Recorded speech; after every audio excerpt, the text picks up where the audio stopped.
Kalau menurut saya, memang kalau ada dibuka aja, sehingga misteri di balik ini tuh selesai lah.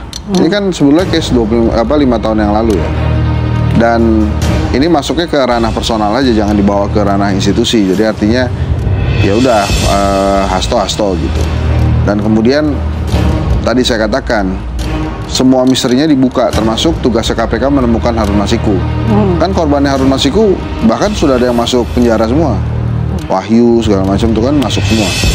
Nah ini sekarang tetap ada. Terus kemudian ada ancaman-ancaman, ada video yang segala macam itu. Kalau menurut saya sih, kalau memang ada dibuka aja. Nah tapi kan kalau memang benar ada kekhawatiran lain gitu. Jadi ini kan seperti ada proses sandera di dalam politik kita. Jadi nggak sehat politiknya. Tapi sandraan-sandraan politik ini hanya bisa dilakukan oleh mantan penguasa dan penguasa. Karena yang punya rahasia itu, yang punya kartu-kartu truf itu biasanya penguasa kan. Nah, biasanya kalau penguasa dan mantan penguasa ini sedang berseteru, maka buka-bukaan kartu truf ini terjadi gitu. Sebetulnya ini harus dihentikan karena akhirnya politiknya jadi nggak sehat di Indonesia. Kalau tadi Bang Hensa bilang yang bisa mengancam itu hanya penguasa dan mantan penguasa, artinya bukan pepesan kosong dong, ancamannya berarti dia tahu dong, ada. Ya, makanya saya bilang buka aja. Kan ada yang tadinya mantan penguasa kemudian jadi penguasa lagi gitu. Bahkan ada penguasa yang kemudian mengundurkan diri terus akhirnya jadi tetap penguasa lagi. Ada penguasa yang terancam, kemudian supaya kekuasaannya tidak dilepas, dia bergabung dengan penguasa lagi gitu kan. Di jajaran teman-temannya Pak Noel kan di kabinet, kalau kita baca pemberitaan kan masih ada tuh ya. Kan saya baca berita aja. Buktinya benar atau tidak ya nanti proses hukum, bukan wilayahnya saya. Tapi kan kalau kita lihat, kalau dari pernyataannya Gun Romli kan sure banget nih bahwa saya punya nih videonya, tinggal dibuka nih. Bang Noel bilang ya buka aja. Kalau Henry Satrio bilang bener buka aja. Tapi di sisi lain kan kalau tadi dikatakan mantan penguasa dan penguasa, bukannya Pak Hasto ini juga mantan partai penguasa? Nah itu saya bilang tadi gitu. Kartu truf penyanderaan politik itu hanya bisa dilakukan oleh mantan penguasa dan penguasa.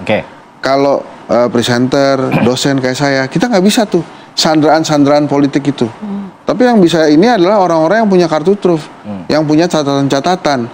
Jadi begitu disampaikan ada video-video, ya udah buka aja sih. Kan kalau udah terbuka semua, tidak ada lagi penyanderaan, mudah-mudahan politiknya di Indonesia semakin sehat, demokrasinya juga semakin sehat. Jadi larinya ke arah sana. Dan kemarin kan Hasto udah bilang, Mas Hasto tuh udah bilang dia akan mengikuti proses hukum. Menurut saya itu udah bagus, diterusin aja proses hukumnya. Yang menurut saya nggak oke nih ya, karena ada tadi penyanderaan politik gitu ya, antara mantan penguasa dan penguasa, akhirnya proses tersangka ini digantung gitu, kayak lagunya Melly Goeslaw, sampai kapan kau gantung cerita ini gitu kan. Jadi dia akan gantung aja, ya udah dicekal terus-terusan, terus tersangka terus-terusan, tapi tidak ada proses hukumnya. Kan itu sebenarnya nggak bagus tuh. Sementara masyarakat sedang disuguhkan hal lain yang juga besar, yang akhirnya tertutup nih gara-gara kasus ini. Apa itu? Yaitu korupsi 300 triliun cuma dihukum 6,5 tahun. Yang akhirnya para netizen mengatakan kalau gitu kami bersedia untuk korupsi 300 triliun juga. Kalau hanya dihukum 6,5 tahun. Nah kemudian dijawab kan, lu punya nggak akses ke 300 triliun gitu. Jadi beberapa hal ini larinya kemana-mana. Seperti menutupi berbagai hal-hal penting yang sebetulnya ada di masyarakat saat ini. Misalnya beberapa program lain yang mungkin akan diluncurkan di 2025 nanti. Jadi kalau saran saya, sekalian aja dibuka supaya tidak ada lagi penyanderaan politik ya, dan politik di Indonesia kembali menjadi politik yang baik gitu. Mas Heri, kalau memang dibuka ternyata ke publik, ada dampak hukumnya nggak untuk Pak Hasto misalnya? Ya ini kita belum bisa bicara jauh karena belum tahu buktinya apa ya. Ya katakanlah ada skandal yang kemudian diungkapkan. Tadi kan udah di-spill sedikit-sedikit tuh, Bang. Bagaimanapun kalau bicara tentang hukum itu harus ada batu ujinya. Kalau menurut saya, kalau memang mau diuji ya dilaporkan secara resmi ke aparat penegak hukum untuk di-challenge ya. Kita tidak ingin misalnya narasi-narasi semacam ini ternyata minor terhadap buktinya. Satu. Yang kedua, saya sepakat juga tadi Bang Hensat katakan, Padahal ini adalah kewajiban hukum ya. Ketika ada seseorang mengetahui adanya dugaan tindak pidana, kan kewajiban hukumnya adalah memberikan kesaksian, menginformasikan kepada aparat penegak hukum. Kalau ternyata mengetahui tapi kemudian tidak disampaikan, apakah ini untuk kepentingan yang lebih besar yaitu merah putih, atau kepentingan sesaat hanya untuk menangkis serangan sesaat saja? Nah ini nanti pasti pihaknya Mas Hasto lebih paham untuk menjelaskan hal itu. Tapi dari kacamata hukum sekali lagi, kita tentu sangat menyayangkan kalau sampai pilihan untuk tidak menyampaikan informasi itu adalah menunggu momentum, menunggu untuk diserang atau tidak diserang. Padahal untuk perbaikan hukum, ya sepahit apapun menurut saya harusnya disampaikan ke publik. Kalau saya yang tidak berada di kutub perkara ini, baik di KPK maupun di PDIP, sebagai masyarakat melihatnya adalah ya tentunya lebih senang kalau ada hal-hal yang sifatnya informatif dan menuju ke arah perbaikan. Nah masalahnya apakah kemudian bukti yang diajukan nanti itu memenuhi kualifikasi sebagai alat bukti atau tidak? Tapi ini haknya Pak Hasto untuk kemudian menyampaikan bahwa dia punya bukti sebagai warga negara Indonesia kan.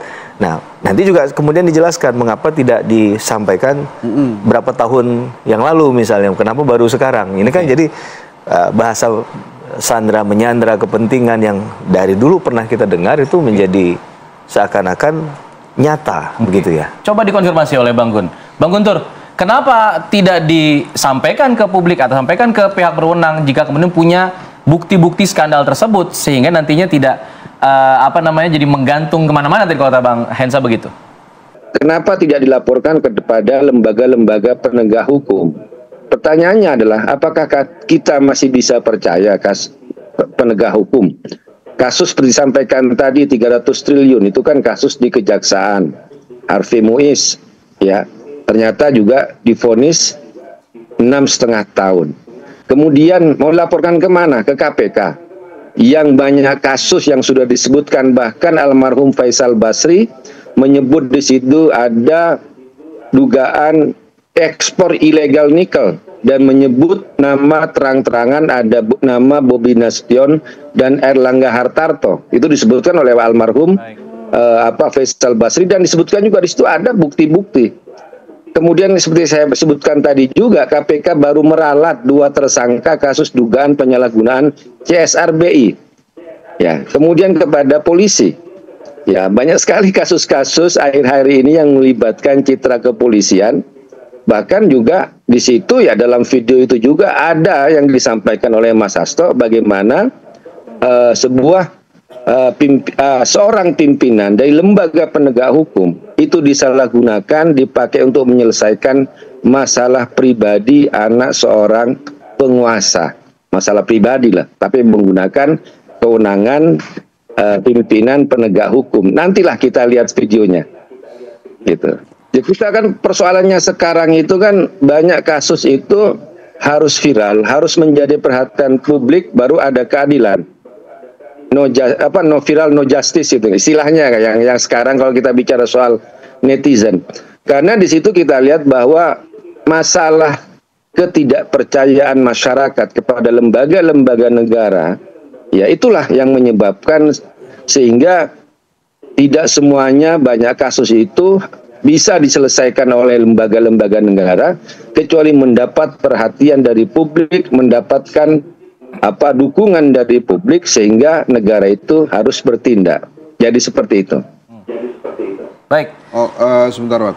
Jadi artinya kalau memang tidak perseorangan maka yang memiliki video ini sebenarnya PDI Perjuangan. Institusi, PDIP-nya. PDI Perjuangan gitu ya. Jadi artinya menurut saya apalagi sebuah partai besar pemenang pemilu gitu ya, sebaiknya memang dipercepat saja dibukanya supaya memang PDI Perjuangan bisa jadi garda terdepan untuk perbaikan politik di Indonesia. Makanya kan tadi saya katakan ini hanya bisa dilakukan oleh mantan penguasa dan penguasa. Ya PDI Perjuangan waktu itu berkuasa, makanya dia punya nih catatan-catatan ini. Nah demi perbaikan politik di Indonesia, menurut saya, karena tadi Bang Guntur Romli sudah menjelaskan dengan baik sekali bahwa tidak bisa ini di ranah perorangan, harusnya di ranah institusi. Ini malah akan membuat keterbukaan kasus ini menjadi lebih lebih terbuka lagi, harus terang-benderang lagi, walaupun tetap saja pertanyaan di netizen yang maha benar dengan segala tweetnya itu bertanya, jadi sekarang Harun Masikunya ada di mana? Masih ada di bumi atau tidak? Gitu, kira-kira gitulah. Substansialnya terlupakan. Itu ditemukanlah si Harun Masiku itu. Mungkin lagi nyamar. Demikian informasi yang dapat saya sampaikan untuk hari ini. Semoga memberi manfaat. Salam dan doa kami untuk keluarga dalam perlindungan Allah, dalam dekap kasih sayang Rahman dan Rohim Allah Subhanahu wa Ta'ala. Allahumma amin. Terima kasih. Wassalamualaikum warahmatullahi wabarakatuh.